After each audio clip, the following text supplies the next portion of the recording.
边是如火如荼正在进行的长春航展，另一边一张中国神秘战机的照片在网上传疯了。起因是美国卫星在中国新疆马兰基地发现了一款新机型。谁能想到，美国第2架 B-21突袭者刚在加利福尼亚州帕姆代尔的42号工厂上空完成首飞，转头就被中国国防部的沉默吓出了一身冷汗。美国防部惊觉地发现，中国正在同步推进多款新型轰炸机，而且进度比预期快了至少3年。大家好，欢迎来到星球热点，国家大事从不缺席，舆论场中抽丝剥茧，聚焦独家中国资讯。点赞订阅加小铃铛，带你用不一样的视角读懂中国故事。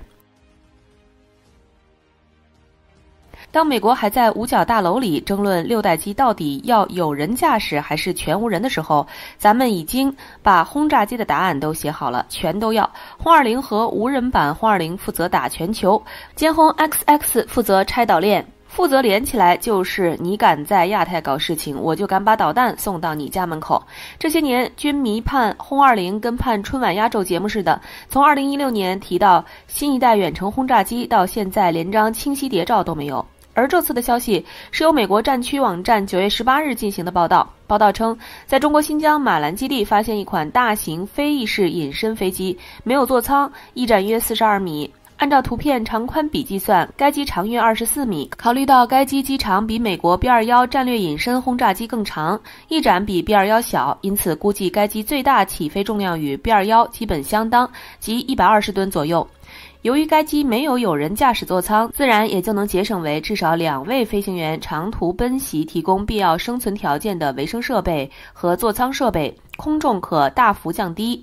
因此不能以 B-21和 B-2两种有人驾驶非翼式战略隐身轰炸机的航程来估算这款非翼式隐身无人机的航程。由于目前小编搜集到的资料相对有限，因此只能根据美空军最新装备的 RQ-180无人机的尺寸、翼展和最远航程进行估算。马兰基地出现的这款非翼式隐身无人机最大航程应该能超过2万公里，因此说明该机是一款能够执行全球任务的军机及无人战略隐身飞机。接着我们再来说说歼轰 XX。 根据美国1945网站早前的报道，中国歼轰 XX 已经得到了美国情报机构的证实，是确定存在的项目。这款轰炸机是中国研制的第2种隐身轰炸机，旨在替代轰 6K， 威慑地区内对手。美媒认为歼轰 XX 是一款集隐身、超音速轰炸以及对空作战为一体的战斗轰炸机，不但可以执行远程打击任务，而且还具备了搭载核武器的能力，攻击范围可以覆盖关岛。由此我们不难看出，如果说轰20是战略级的刀，那歼轰 XX 就是战术级的笔。根据曝光的照片来看，这款没正式命名的中型隐身机直接拿了歼31的技术底稿，沈飞把歼31的菱形机身 S 型进气道原封不动搬过来，再把机身拉长2米，塞进2台 WS-13E 发动机，推力8吨，摇身一变成了岛链专用打击平台。它的定位有多精准，专门拆第1、第2岛链的雷达站加机场，挂4枚鹰击91反辐射导弹或者6枚小直径炸弹，隐身性比歼20还强，因为机身更小，雷达反射面积只有 0.01 平方米。美军报告里直接说，歼轰 XX 能在 F-35的雷达盲区里飞，等发现的时候，它的导弹已经砸在跑道上了。更绝的是进度，歼轰 XX 比轰20快了整整1年，现在已经在试飞场滑跑测试了。为什么这么快？因为它不用搞花活，隐身技术是歼31的，航电是歼16的，发动机是成熟货，就像把麦当劳的汉堡、薯条、可乐拼在一起，快得很。你以为中国搞有人无人版轰20歼轰 XX 是为了跟美军比谁的飞机大？错了，真正吓住美军的是咱们能把有人加无人加战略打击拧成一股绳。小编举个例子，未来要是在南海有事儿，咱们的套路是歼20先踹门，用隐身性摸进敌方防空圈，打掉 F-35的预警机，无人机盯梢，彩虹7无人机在高空转圈圈，把敌方雷达的位置实时传回来。歼轰 XX 拆塔，借着无人机的情报，偷偷飞到敌方雷达站头顶，扔2枚鹰击91，把雷达炸成废铁。无人版或有人版轰20补刀，等敌方防空网垮了，轰20从2000公里外飞过来，扔几枚长剑20巡航导弹，把关岛的美军机场离一遍。这套组合拳下来，岛链防御跟纸糊的似的，你连谁在打你都没看清，导弹已经砸在头上了。而美军呢，现在还在纠结 F-35要不要带无人机僚机， B-21还在测试能不能在雨中起飞。咱们已经把战略轰炸机加中型隐身机加有人战机加无人机的体系套餐练熟了，美军估计得翻孙子兵法找以逸待劳怎么解。很多军迷纳闷，轰20搞了10年，咋连张清晰谍照都没有？其实这才是中国军工的聪明之处，真正的杀气从来不是靠曝光刷存在感，是等用的时候让敌人来不及反应。就像去年珠海航展，轰20只放了张非遗布局的渲染图，但懂行的人都看出来了，图里的轰20机翼下有4个挂点，机尾有隐身垂尾，这不是画饼，是暗示咱们已经搞定了。而歼轰 XX 更低调，沈飞的厂房里，它的原型机蒙着黑布，只有偶尔泄露的起落架照片，但美军的卫星已经拍到了，它的隐身蒙皮上有锯齿状缝线，跟歼20的一模一样。以前中国空军是靠导弹补短板，没有远程轰炸机，就用东风26打关岛。现在不一样了，有了轰20和歼轰 XX， 咱们能用飞机带导弹打，这区别大了去了。导弹是一次性的，飞机是可重复用的。导弹是你知道我能打，飞机是我想打就打，打了还能飞回来。2024年的美国报告里已经写得很明白了，中国空军已经不是防御型了，是进攻型的战略空军，他们能在24小时内把导弹送到关岛、夏威夷甚至澳大利亚。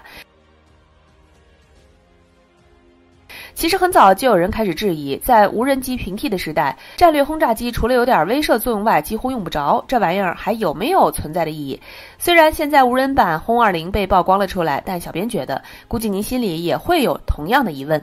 要说清楚这个问题，我们首先要了解3个问题。第一，什么是战略轰炸机？飞机发明后，最早的军事用途是搞侦察。1911年，有个意大利人开飞机侦察时，对着土耳其军队扔了4颗手榴弹，于是轰炸机诞生了。轰炸机问世后，迅速野蛮生长，毕竟那个时代防空为零，炸弹越来越重，威力越来越大。为了对付轰炸机，人类只好又整出了歼击机，专门打轰炸机。从此，飞机就朝2个方向演化：一种安心轰炸，讲究量大管饱；一种帅气制空，追求速度灵活。战略轰炸机作为大国空军的标配，核心是超远射程、超大载弹量和战略级打击能力。以美国为例 ，B-52、B-1B 和 B-2这3大支柱，使美军能够从本土直接打击地球上任何角落的目标。这也就说明了战略轰炸机的明显优势，可以快速部署到全球任何冲突地区，还能根据形势变化调整，甚至在最后一刻取消攻击，这是弹道导弹无法做到的。第二，中国战略轰炸机的现状是什么？相较美俄而言，战略轰炸机一直是中国的软肋，实在略显苍白。建国以来，我国研制的轰炸机仅有2种，一种是轰5，仿前苏联伊尔28型轻型喷气式轰炸机，目前位居博物馆；还有一种就是大名鼎鼎的六爷轰6，仿前苏联图16型中型喷气式轰炸机，于1959年服役，解决了中国战略轰炸机的有无问题。不过这款飞机性能有限，苏军很快淘汰了。正当我们想重新引进其他机型时，中苏关系破裂，计划只能搁置。从此咱们只能改，依靠不断改进轰6来维系远程轰炸能力。这也使军迷圈里围绕轰6系列形成了一个梗，留给轰6的字母不多了。所谓字母不够用，说的是轰6系列改进型号太多，快把字母表用完了。从轰6A 到现在的轰6N，轰6系列已经在我国领空飞行了60多年，它已经发展成了一个庞大的轰炸机家族，甚至轰6还被改进出了侦察机、加油机，改得他妈都认不出来了。可以说，长期以来，轰6系列苦苦支撑了中国战略轰炸的存在。但客观的讲，从载荷到航程方面看，轰6系列尚不完全具备执行远程战略轰炸任务的能力。飞越太平洋、大西洋，甚至北冰洋，以扩大中国积极防御的范围圈，那几乎不可能。而且从突防能力而言，没有隐身能力的轰6系列很容易被雷达锁定，直接成为被动挨打的对象。即便是有护航，也未必能突破层层监视。因此，六爷仅仅能算半个战略轰炸机，可以在短距离实现战略威慑，而达不到全球威慑的战略目的。第三，有没有必要研发轰20？最简单的一个事实是，咱们连俄罗斯的图95、图160这些老旧款都没有，还在靠六爷撑场面，当然要搞轰20了。虽然搞轰20困难重重，比如生态位变窄、技术门槛高、维护成本大，但抛开面子不提，